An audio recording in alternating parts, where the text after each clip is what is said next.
in Indonesia, guys. How did you guys meet? Parties. I went to school here. Kalian bisa bicara bahasa Indonesia? Bisa. Kalian kerja?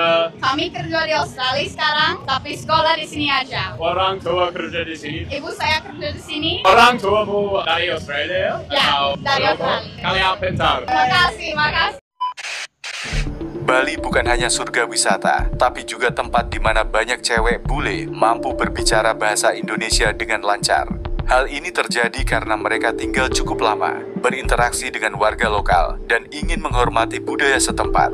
Kemampuan berbahasa ini membuat mereka lebih mudah berbaur dan diterima dalam komunitas Bali. Selain mempermudah komunikasi, hal ini menunjukkan bahwa mereka menghargai budaya Indonesia. Fenomena ini patut diapresiasi karena bahasa menjadi jembatan untuk membangun hubungan yang lebih dalam antar budaya.